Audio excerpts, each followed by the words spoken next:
जय जय श्री राधे। भक्ति भक्ति भगवंत गुरु चतुर्नाम बपु एक, इनके पदबंधन की नाशे बेग्नियने। श्याम प्यारी कुंज बिहारी, जय जय श्री हरिदास दुलारी। श्याम प्यारी कुंज बिहारी, जय जय श्री हरिदास दुलारी। आज के सत्संग में श्री मानदास जी का चरित्र वर्णन कर रहे हैं। नाभाजी कहते हैं, गोप केली रघुनाथ की श्री मानिदास प्रगति करी। करुणवीर चिंगार्या उज्ज्वल रस गायो, परोपकारक धीर कवित्व कव जन्म निभायो।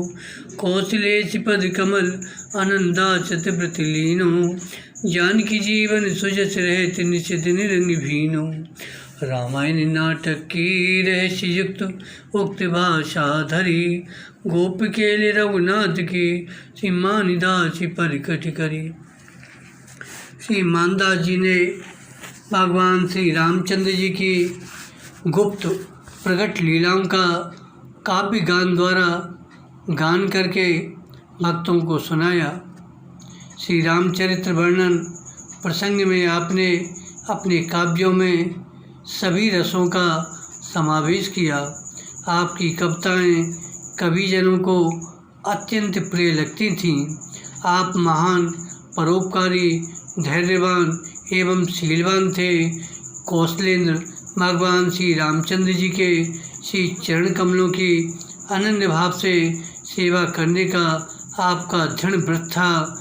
श्री जानकी जीवन प्रभु के सुयश के वर्णन, अध्ययन एवं मनन के रंग में आप दिन रात रंगे पगे रहते थे। श्री रामायण और हनुमान नाटक आदि ग्रंथों का गूढ़ उक्तियों का आपने सरल एवं सरस भाषा में विवेचन किया है। परम रसिक श्री मानदास जी एक बार अपने आराध्य श्रीमद् राघवेंद्र आनंदकंद कौशल चंद्र भगवान श्री राम का ध्यान कर रहे थे। उसी समय रघुनाथ जी ने इन्हें अपने त्रिभुवन मोहन, मदन मोहन, स्वमन मोहन रूप का दर्शन कराते हुए अपनी गोपनीय लीलाओं के गान का आदेश दिया। प्रभु कृपा से इनके निर्मल हृदय में भगवान की परम गोपनीय लीलाओं की स्फूर्ति होने लगी। तब इन्होंने उन लीलाओं को भाषा पदों में गाकर लोक में प्रसिद्ध किया।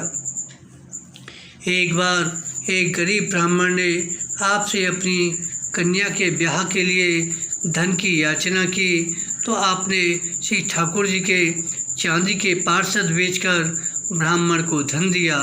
आप ऐसे परोपकारी थे। एक बार आपके यहाँ संतों का विशाल भंडारा था। नीचे की जगह भर जाने से छत के ऊपर पंक्ति बैठी। ये संतों को प्रसाद परोस रहे थे। सहसा इन्हें प्रेमावेश आ गया। शरीर की सुध बुध नहीं रही, छत से नीचे गिर गए। संत समाज में हाहाकार मच गया, परंतु भक्तवत्सल भगवान ने अपने प्रिय भक्त को अपनी गोद में ही थाम लिया। इससे उन्हें तनिक भी चोट नहीं आई।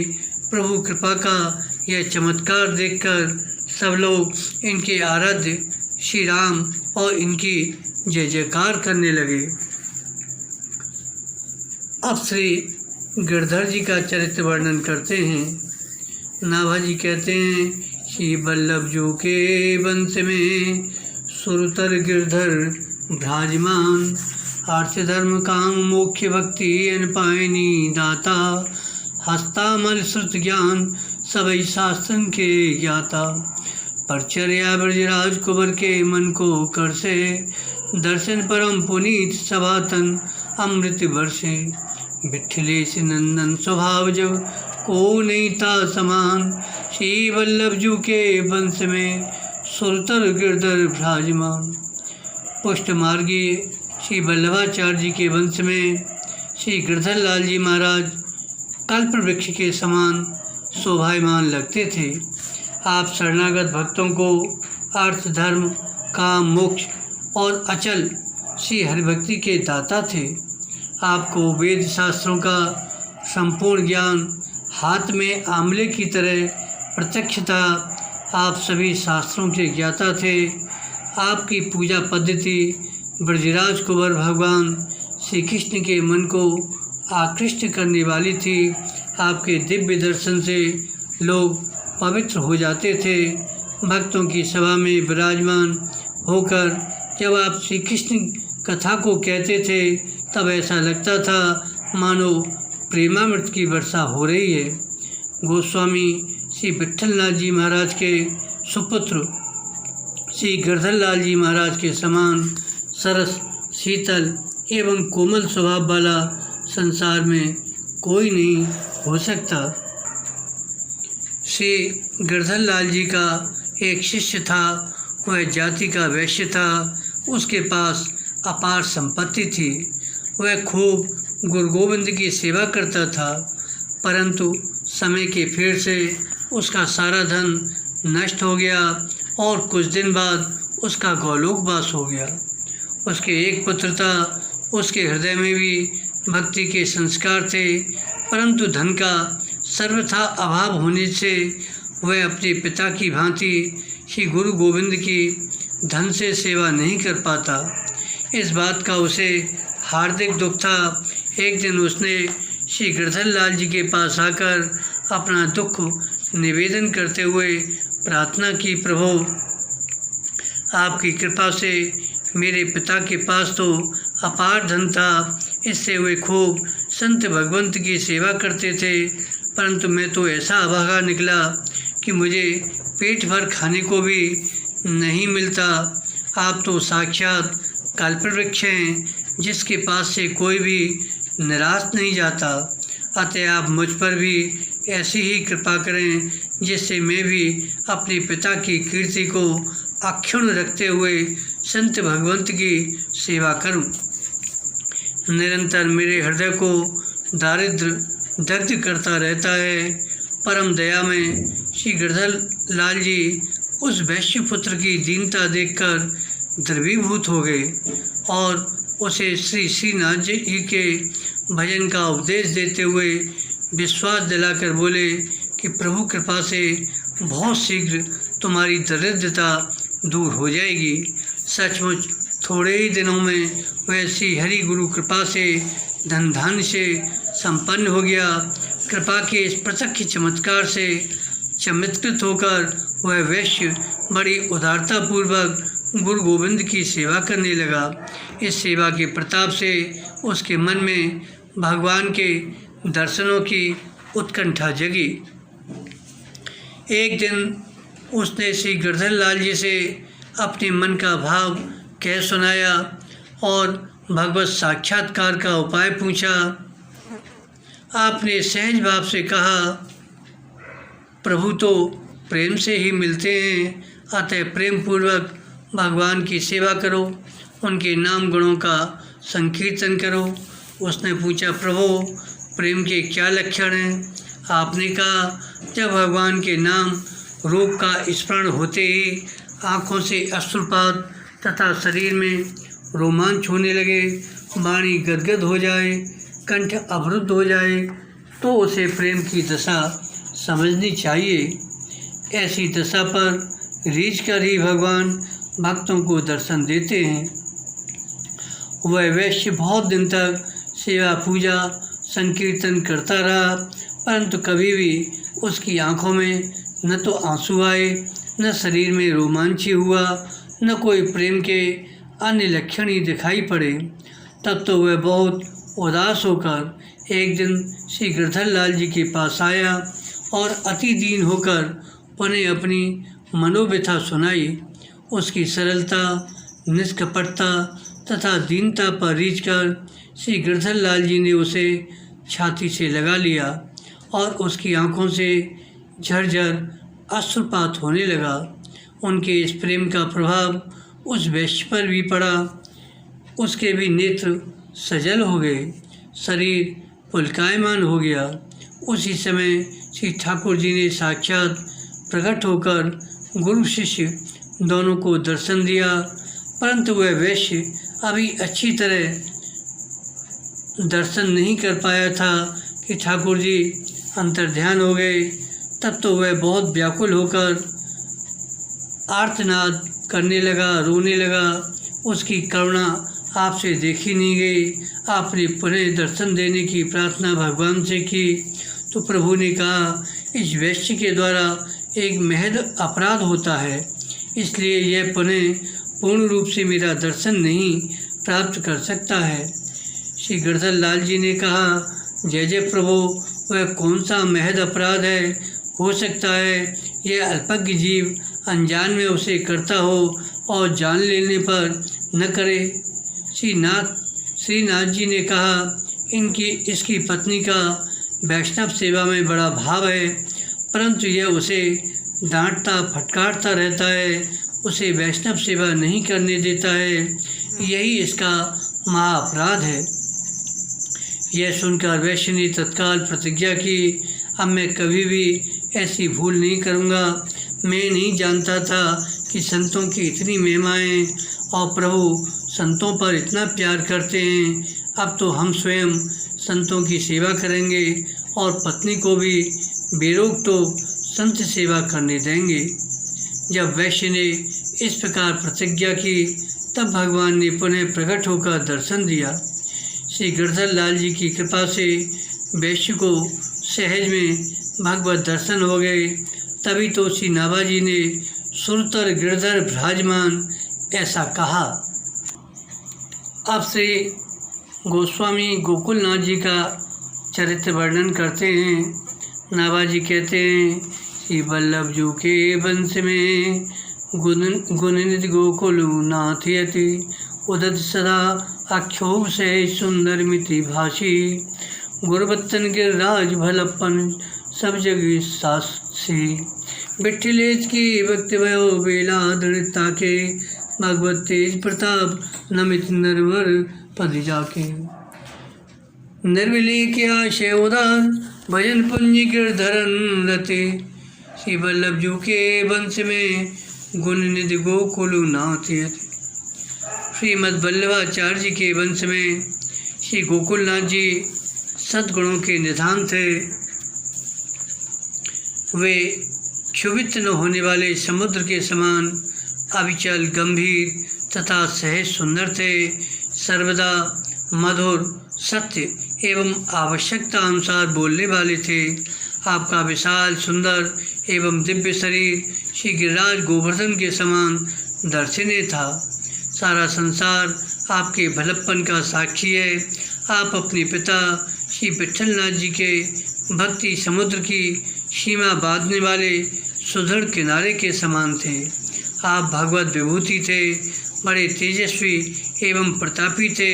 अतः बड़े बड़े राजा महाराजा श्रेष्ठ व्यक्ति आपके श्री चरण कमलों में अपना सिर झुकाकर सादर नमस्कार करते थे। आपका हृदय परम पवित्र था। आप निर्विकार मन बुद्धि वाले परम उदार और भजन भाव की राशि थे। श्री गोवर्धन नाथ जी से बड़ा स्नेह करते थे। एक बार एक धनवान व्यक्ति आपका शिष्य होने के लिए आया। वह आपके लिए लाखों रुपए की भेंट लाया था।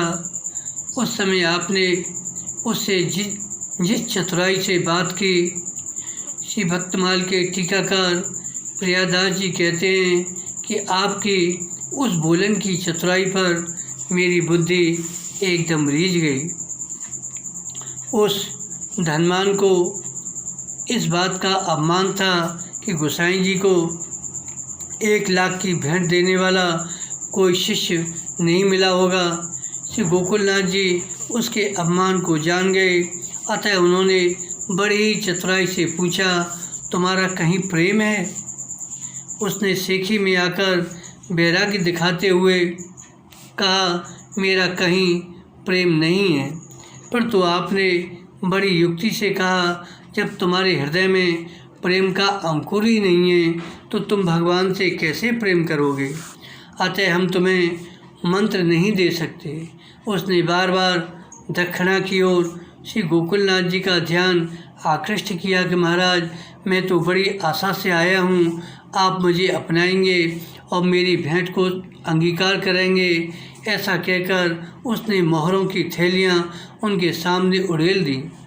1,00,000 मोहरों की राशि लग गई। उसने सोचा, जब ये इन मोहरों की ढेरी देखेंगे तो ज़रूर लुभाकर मुझे मंत्र उपदेश देने को तैयार हो जाएंगे। उसके इस अभिप्राय को जानकर श्री गोकुलनाथ जी उठे और स्वर्ण राशि पर पैर से ठोकर मारते हुए बोले, शायद तुम सोचते होगे कि इन्हें कोई 1,00,000 की भेंट देने वाला नहीं मिलेगा, तो तुमको भी 1,00,000 पर ठोकर मारने वाला जल्दी नहीं मिलेगा।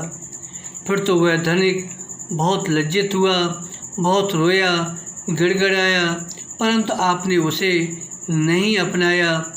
आप ऐसे निष्काम, निर्लोभी, परम त्यागी, निष्पराध थे। श्री गिरधर लाल जी उस बनिक से बोले, तुम किसी और गुरु को खोजो। भक्ति मार्ग में तो प्रेमी प्रधान है। यहाँ तो सब बात प्रेम पर ही आधारित है। जीव का जो प्रेम संसार में होता है, दीक्षा शिक्षा के द्वारा उसी को पलटकर भगवान में लगा दिया जाता है। जब तुम्हारे हृदय में कहीं प्रेम है ही नहीं, तुम भगवान के प्रेम में कैसे सराबोर हो सकते हो। इस प्रकार का कोरा जवाब सुनकर उसके मन में बड़ा दुख हुआ। श्री गिरधर लाल जी, गोकुलनाथ जी ऐसे निष्काम और निर्लोभी थे। वर्णन आता है, कान्हा नाम का एक भंगी था। उसने परमानंद, रससागर, नटनागर, प्रेमधाम, श्री श्याम सुंदर के प्रेम रस में अपने मन को एकदम मिला दिया। कान्हा को दूर से खड़े होकर टकटकी लगाकर श्रीनाथ जी का दर्शन करते हुए देखकर मंदिर के अधिकारी, पुजारी आदि कर्मचारियों ने श्री गोकुलनाथ जी से कहकर श्री ठाकुर जी को नीच की दृष्टि से बचाने के लिए मंदिर के द्वार के सामने दीवार उठवा दी, जिससे अब न तो कान्हा श्री श्रीनाथ जी को देख सके, न श्रीनाथ जी कान्हा को देख सकें।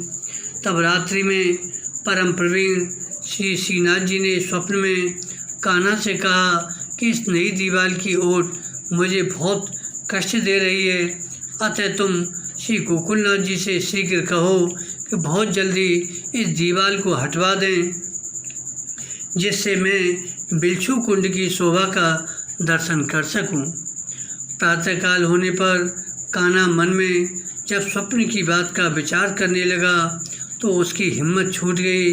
वह सोचने लगा, यदि मैं वहां जाकर ये बात कहूँगा तो कोई मुझे मारने न लगे, इधर ये लाल जी मेरे पीछे पड़े हैं।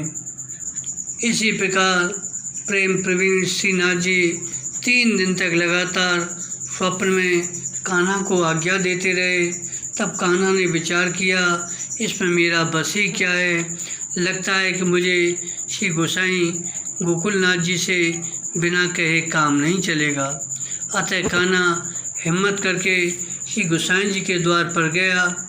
द्वारपाल से बोला, आप गोसाई जी से मेरी प्रार्थना सुनाइए कि कान्हा आपसे कुछ बात करना चाहता है। यह सुनकर द्वारपाल ने नाराज होकर कहा, अरे तू गोसाई जी से बात करेगा। इतने में किसी ने श्री गोसाई जी से कहा कि कान्हा आपसे कुछ कहना चाहता है। तो वह कोई और नहीं था, स्वयं श्रीनाथ जी ने ही एक ब्रजवासी का रूप धारण कर श्री गोसाई जी से कहा, बाहर कोई प्रेमी भक्त आपसे मिलना चाहता है, पर द्वारपाल आने नहीं दे रहा है, उसे फटकार रहा है। भगवान ने द्वारपाल की शिकायत और कर दी, क्योंकि उसने भक्त को फटकारा था। तब तो गोसाई जी बोले कि उसे शीघ्र बुलाओ। जब वो आ गया तब गोसाई जी बोले, कान्हा बोलो, तुम क्या कहना चाहते हो। तब कान्हा ने कहा, आप अन्य लोगों को यहाँ से दूर हटा दीजिए, तब कहूँगा। तब गोसाई जी ने सबको यह कहकर हटाया कि आप लोगों के दूर हट जाने पर यह अपनी बात कहेगा। सब लोग हट गए। तब कान्हा ने वही बात कही जो श्रीनाथ जी ने इससे कहा था। सुनकर गोकुलनाथ जी बड़े हर्षित हुए कि भगवान ने मेरा नाम लिया है। इसमें भाव यह है कि भगवान हमें जानते हैं और ऐसा लगता है हमारी सेवा को मानते हैं। तब तो मुझसे कहलवाया, अन्यथा गरुड़ जी, हनुमान जी आदि किसी पार्षद के द्वारा दीवाल को गिरवा सकते थे। आहो, मैं धन्य हो गया जो प्रभु ने मुझे अपना लिया। श्रीनाथ जी ने मुझे अपना मानकर मुझसे कहने को कहा। फिर तो आप कान्हा से बड़े प्रेम से मिले और बोले, यदि श्री श्याम सुंदर ने मेरा नाम लेकर कहा है तो अब उनकी बात नहीं टलेगी, अवश्य उसका पालन किया जाएगा। फिर तो गोसाई जी ने तुरंत ही दीवाल गिरवा दी। अधिकारी को आज्ञा दी कि कान्हा को नित्य एक पारस विशेष रूप से दिया करो। यह श्रीनाथ जी का अनन्य सखा है। वर्णन आता है कि दिल्ली का बादशाह मथुरा को आया और औरंगाबाद में उसका पड़ाव पड़ा। उसने लोगों से पूछा, आजकल यहाँ करामाती हिंदू फकीर कौन है। लोगों ने श्री गोकुलनाथ जी का नाम बताया और इनकी प्रशंसा भी की। बादशाह ने एक मंत्री को भेजकर प्रार्थना की कि आकर दर्शन दीजिए। आप पालकी में विराजमान होकर अपने परकर समेत पधारे। बादशाह ने एक चबूतरा बनवाया था। उसमें हड्डियों को भरवाकर ऊपर से लीप पोत कर उस पर कंबल, बागंबर आदि बिछवा दिए। इनके पहुंचने पर स्वागत करके इन्हें उसी पर बैठने को कहा। आपने अपनी जलपात्र से लेकर जल छिड़क दिया और बैठ गए। बादशाह ने पूछा, आप जिस बेतका पर बैठे हैं उसके भीतर क्या है। आपने उत्तर दिया, गुलाब के फूल। बादशाह ने प्रार्थना करके श्री गोसाई जी को दूसरे तख्त पर बैठाया और चबूतरे को खुदवाया तो चारों ओर ताजे गुलाब के फूलों की सुगंध फैल गई। फूलों को देखकर बादशाह आपके चरणों में झुक गया, सेवा के लिए प्रार्थना करने लगा और गोसाई जी की आज्ञा से गोचर भूमि की व्यवस्था की। ब्रज के तीर्थों में, वनों में शिकार न करने की पुरानी राजाज्ञा को दृढ़ता से लागू करवाया। आगे वर्णन आता है कि एक ब्राह्मण अपनी कन्या के साथ कहीं जा रहा था। दुष्ट यवनों ने उसे छीन लिया। ब्राह्मण रोता हुआ श्री गोकुलनाथ जी के पास आया। समाचार सुनकर आपको दया आ गई। आपने एक कायस्थ शिष्य को, जो उस यवन सरदार के यहाँ मुंशी था, उससे कहा, उससे कह सुनकर विप्र कन्या को वापस करा दो। उसने कहा, महाराज, ये यवन बड़े अत्याचारी हैं, मेरे कहने से नहीं मानेंगे। तब आपने श्री श्रीनाथ जी से प्रार्थना की। उसे स्वप्न हुआ, उसने ध्यान नहीं दिया। श्रीनाथ जी आधी रात को गए। उस सोते हुए यवन सरदार के मुख पर पैर से एक ठोकर मारकर कहा, क्यों रे, तूने मेरी बात नहीं मानी। वह घबरा कर उठा। अत्यंत भयभीत होकर प्रातः उसने अपने दरबारियों से सलाह की और पूछा, मेरा भय कैसे दूर हो। तब उस कायस्थ शिष्य ने कहा, आप श्री गोकुलनाथ जी गोस्वामी के पास चलिए, वे आपका भय दूर कर देंगे। यवन सरदार श्री गोस्वामी जी के पास आया और अपनी विनती सुनाई। कहा, मैं आज्ञा को मानूंगा। गोसाई जी ने उस ब्राह्मण की कन्या को वापस कराया और उसके मन में व्याप्त भय को दूर कर दिया। यवन ने ब्राह्मण कन्या को बहुत से आभूषण दिए। पुनः ऐसा अपराध न करने की प्रतिज्ञा की। तो श्री गोकुलनाथ गोस्वामी जी का ऐसा अद्भुत प्रताप था। इस तरह से मानदास जी, गढ़धरलाल जी तथा श्री गोसाई गोकुलनाथ जी का चरित्र वर्णन किया गया। बोलो भक्त भगवान की जय। जय श्री राधे, जय जय श्री राधे, जय